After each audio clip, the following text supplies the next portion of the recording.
பிளாக்காயில் நம்ம வந்து சுக்கா பண்ணியிருக்கோம். கிரேவி மாதிரி இதை சுக்கா பண்ணியிருக்கேன். இதை பாருங்கள், இதை சாப்பிட்டு பார்த்தா ரொம்ப டேஸ்ட்டாக இருக்கும். இது எப்படி பண்ணுறதுன்னு சொல்லி கொடுக்குறேன் வாங்க. இன்றைக்கி பிளாக்காய் சிக்கன் மாதிரிக்கு நம்ம பிரட்டி வைக்க போகிறோம். இதை வந்து பிளாக்காய் சுக்கான்னு கூட நம்ம சொல்லலாம், இல்லை கிரேவின்னு சொல்லலாம். நம்ம அதை வந்து பிளாக்காய் வந்து நம்ம தோல் சீவி நம்ம கட் பண்ணி கொஞ்சம் நேரம் 3/4 வேக்காடு வேக வச்சு உப்பும் மஞ்சளும் போட்டு நம்ம உப்பு மஞ்சள் மிளகாய்த்தூள் போட்டு நம்ம பிரட்டி ஒரு 10 நிமிஷம் நம்ம வச்சுருப்போம். இப்போ நம்ம பிளாக்காய் பண்ணுறதுக்காக நம்ம ஒரு பேன் வச்சுக்குவோம். அது ஹீட் ஆனது கொஞ்சம் ஆயில் கொஞ்சம் தாராளமாக ஆயில் போட்டுக்குவோம். இந்த ஆயில் நல்லா சூடாகட்டும்.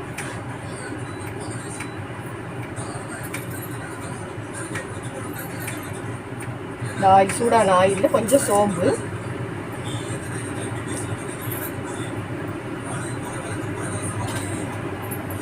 இது ரொம்ப சிம்பிளாக பண்ணிடலாம். ரொம்ப டேஸ்டியாக கறி மாதிரி ரொம்ப டேஸ்ட்டாக இருக்கும்.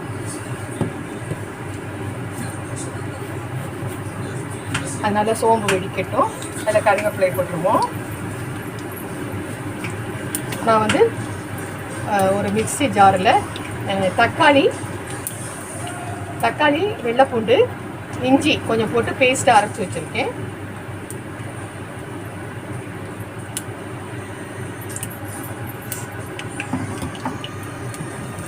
இது நல்லா வெடிச்சிருச்சு.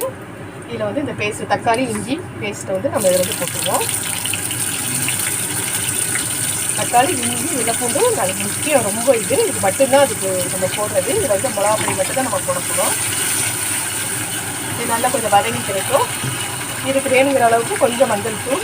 ஏன்னா நம்ம ஏற்கனவே பிளாக்காயில் வந்து வேக வைக்கும் போது மஞ்சள் தூள், உப்பு, மிளகாய் தூள்லாம் போட்டு பிரட்டி வச்சுருக்கோம்.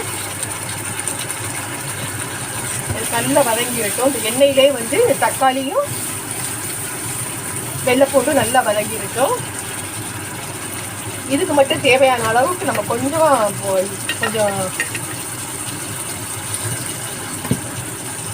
இந்த இது நல்லா வதங்கட்டும். இந்த இதுக்கு மட்டும் நம்ம வந்து கொஞ்சம் லேசாக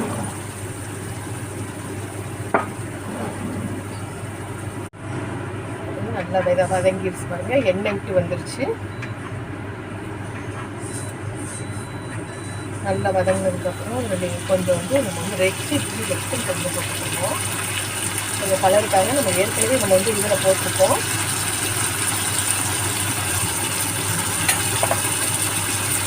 நம்ம ஏற்கனவே நம்ம வந்து பிளாக்காய் வேக வைக்கும் போது அதில் கொஞ்சம் மிளகாய் தூள் போட்டு தான் நம்ம இது பண்ணியிருக்கோம். இது வந்து சும்மா ஒரு கலருக்காக நம்ம போட்டால் போதும்.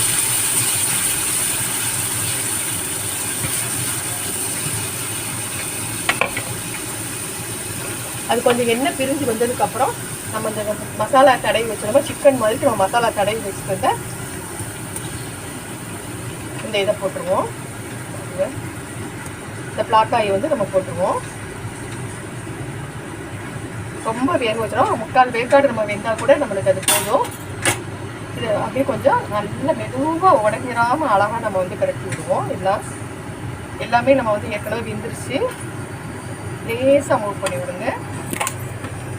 நல்லா தண்ணிலாம் வற்றி நல்லா அந்த சுறுசுறுன்ற சத்தம் வந்து நல்லா வதங்குற அளவுக்கு நம்ம வந்து நல்லா இது வச்சுருவோம்.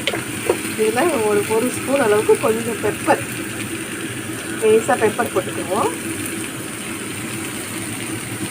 பெப்பர் போட்டுட்டு நல்ல மெதுவாக கிண்டி விடணும், உடஞ்சிடாமல். அதுக்கப்புறம் வந்து நான் வந்து கருவேப்பிலை பொடி வந்து நான் வச்சுருக்கிறேன்னு சொல்லியிருக்கேன், இப்போ போட்டிருக்கேன் இந்த வீடியோவில். அதை எடுத்து பார்த்துக்கோங்க. இது மேலே வந்து கொஞ்சம் கருவேப்பிலை போட்டுடணும். கருவேப்பிலை பொடி பவுட்ரு பண்ணி அதில் போட்டிருக்கேன். ஒரே மாதிரி நல்லா பிரட்டி விட்டுணும். இப்போ உங்களுக்கு ஆயில் ரொம்ப ஒரு மாதிரி பிடிக்கிற மாதிரி பிடிக்கும், லேசாக ஆயில் போட்டுக்கோங்க. இதோட வந்து நம்ம இதை அப்படியே சிம்மில் வச்சுருக்கிற வேண்டியதுதான். இந்த டயத்தில் வந்து உப்பு எல்லாமே பார்த்துட்டு இது கொஞ்சம் நேரம் அப்படியே சிம்லேயே இருக்கட்டும். உப்பு உங்களுக்கு வேணும்னா பார்த்து நீங்கள் போட்டுக்கோங்க. இல்லை நம்மளுக்கு வந்து சுக்கா மாதிரிக்கு நம்மளுக்கு வந்துடுச்சு, மட்டன் மாதிரியே. இப்போ வந்து இதோட நம்ம ஆஃப் பண்ணிடுவோம். ஃப்ரூட் பிளாக்காய் வந்து நல்லா சுக்கா மாதிரிக்கு நல்லா பண்ணியாச்சு. இதை நீங்களும் பண்ணி பாருங்கள், ரொம்ப சூப்பராக இருக்கும். லைக் பண்ணுங்கள், ஷேர் பண்ணுங்கள், சப்ஸ்கிரைப் பண்ணுங்கள். லைக் பண்ணிவிட்டு கமெண்ட் கொடுங்க, பெல் பட்டன் அமுக்குங்க. தேங்க்யூ, பாய்.